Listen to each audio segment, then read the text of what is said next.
If you've spent any time in the world of PC gaming, you already know that mods are far more than just minor tweaks or a way to cheat. Mods are the very soul and heartbeat of PC gaming culture, where players don't just consume games, they transform, customize, and extend them, creating entirely new experiences that often outshine the original content. Modding unleashes creativity on a massive scale, allowing games to evolve beyond their initial boundaries and become personalized playgrounds for millions of gamers. But modding hasn't always been easy or safe. Before Steam, the modding landscape was a fragmented and often frustrating hobby, tangled with incompatible files, unstable patches, and endless trial and error. There was no central place for mods, no automatic updating, and often little respect or support from game developers. It was a niche pursuit reserved for those willing to navigate the chaos of manual installs, conflicting versions, and unreliable sources. This is where our good friend Steam's role becomes truly monumental. Steam didn't just become a digital storefront or a game launcher. Valve saved modding itself. By creating a unified, accessible ecosystem through the Steam Workshop,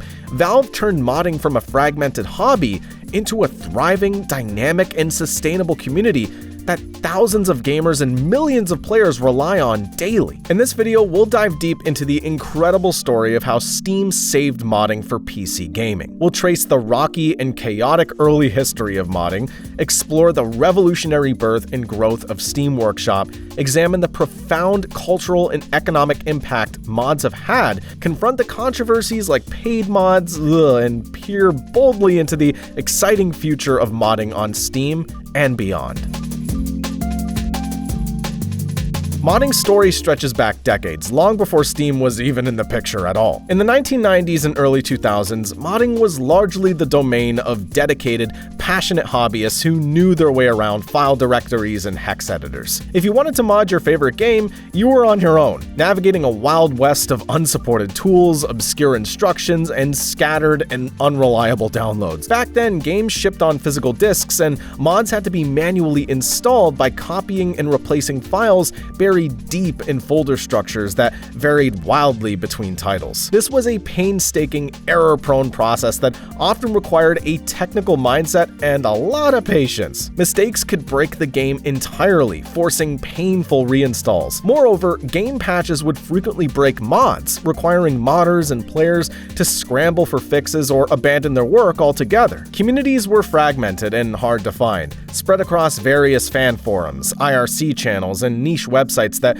sometimes disappeared overnight and no one would even know why. Downloading mods came with their own risks: dead links, corrupted files, or even malicious software sneakily hiding in there that's trying to get into your computer. The lack of centralization and standardization meant that many potential modders and players were just simply shut out. Meanwhile, many game developers viewed modding with suspicion or outright hostility, like, dude, don't edit our games, dude, just play them. Like, some studios ignored mods entirely, and others actively discouraged them, concerned about copyright infringement, loss of control over their intellectual property, or fears that mods might fragment their player base or cause support headaches, which, funny enough, is the reason Rockstar bought the team behind 5M. Yet despite these obstacles, modding culture still flourished. Iconic mods like the original Counter-Strike, which began as a mod for Half-Life, demonstrated the immense creative potential and community passion around modding. Bethesda's Morrowind mods gave birth to extensive total conversions that completely transformed the original game's landscape. Still, for all its creativity and cultural significance, modding remained very niche. It was scattered and often inaccessible to the average player.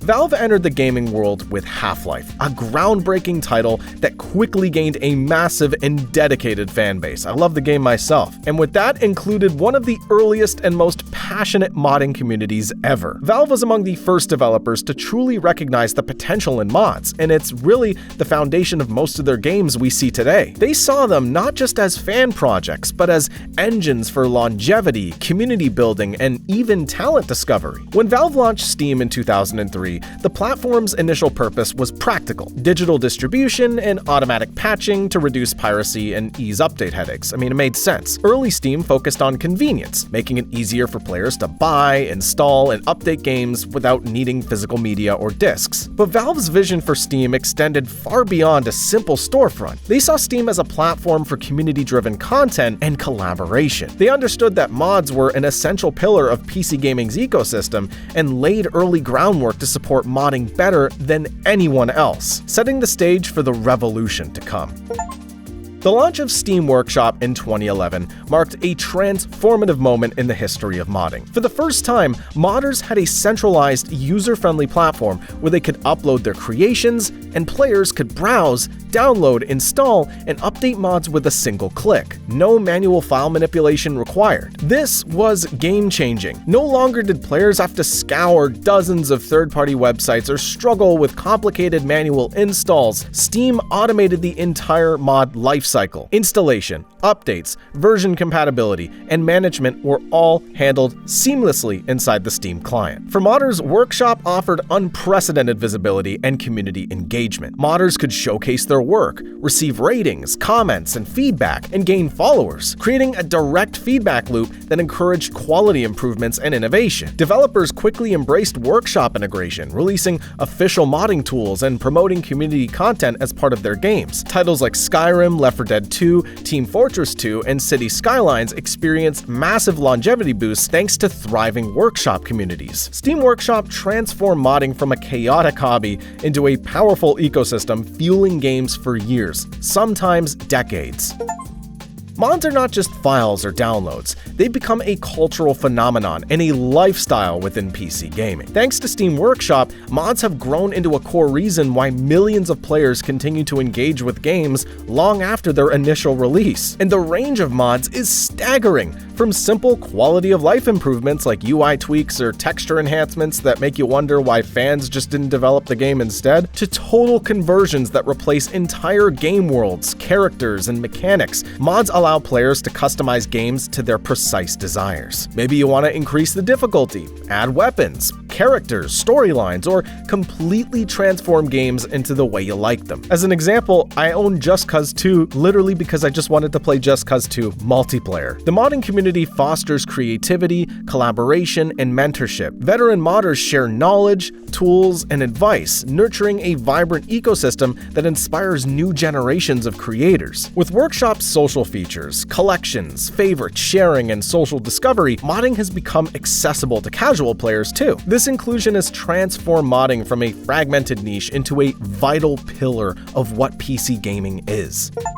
Now, in 2015, Valve took a bold step to monetize modding by introducing paid mods on Steam Workshop. The idea was straightforward: allow mod creators to earn money from their work, incentivizing higher quality, innovation, and sustained development. However, the rollout became one of the most controversial episodes in PC gaming history. The community reacted violently against paid mods, perceiving modding as a gift economy, a culture based on sharing without financial barriers. Concerns quickly surfaced about scams, plagiarized content being sold, and the fragmentation of communities due to paywalls. Many players worried that monetization would destroy the collaborative and open spirit that made modding so special. The backlash was so swift that Valve was forced to pull the program within days. This controversy underscored that monetizing mods requires deep sensitivity to community values and culture. Bethesda. Since then, Valve has largely avoided paid mods as a direct marketplace feature, instead encouraging donation models, Patreon support, and official partnerships between developers and creators. A company who hasn't really followed that idea, though, as I've been talking about them the whole time, is Bethesda.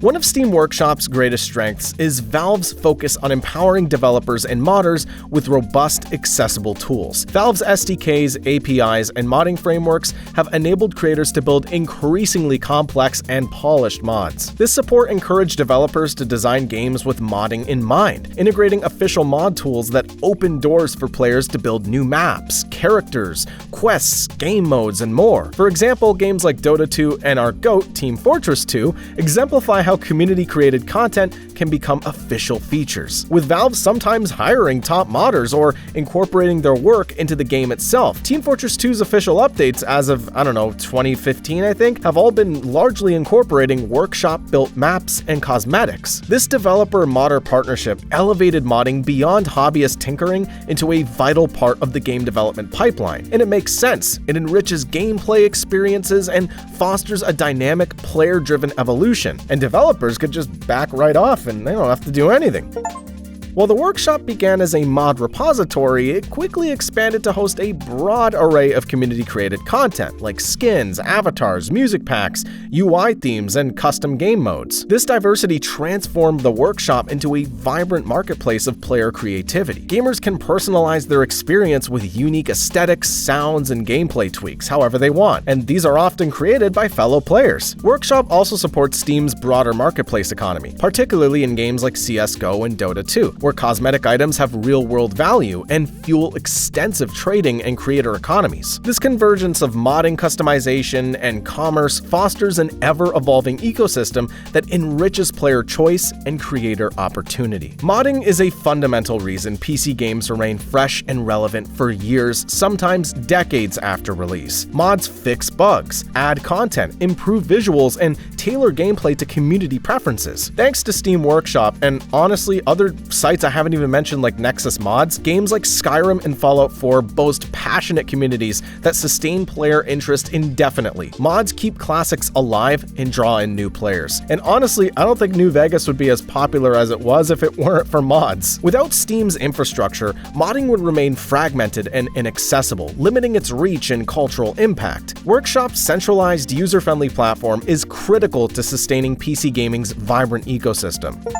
Now, this isn't all fun and games. With millions of mods and creators, Workshop faces ongoing challenges around moderation and quality control. Valve combats spam, scams, low quality, and harmful content through community reporting, AI curation, and manual staff review. Toxic behavior and buggy mods can degrade user experience, so Steam is constantly improving its tools and highlights quality content to protect players. These efforts balance the openness mods have, which is essential for creativity, with safety and quality, and really just ensures the Workshop remains a trusted and vibrant platform.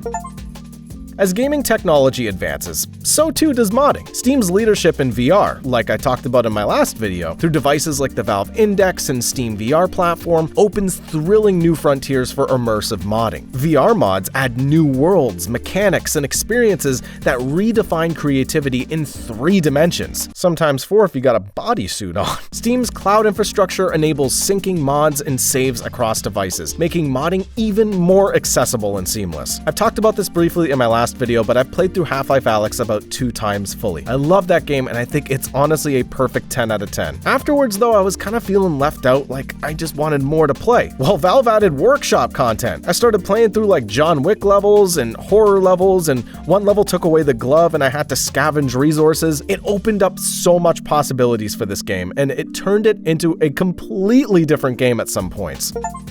Now, as much as I bootlick Steam on a constant basis, Steam didn't invent modding, but it saved and revolutionized it. Steam didn't invent most of the things I'm talking about, but they're the ones being the most honest and best at it. Not perfect in some areas, but still overall best. By building an accessible, integrated platform with powerful tools, social features, and community support, Valve made modding a cornerstone of PC gaming culture. Mods keep games alive, empower players, and fuel creativity. And thanks to Steam Workshop, modding is no longer niche, but a vibrant, accessible ecosystem enjoyed by millions. If you love PC gaming and you use mods, let's give a big thank you to all the mod creators out there. If you enjoyed this deep dive into how Steam saved modding for PC gaming, like, comment your favorite mods, and subscribe for more video essays just like this one. And as always, praise Gaben, and I'll see you in the next one.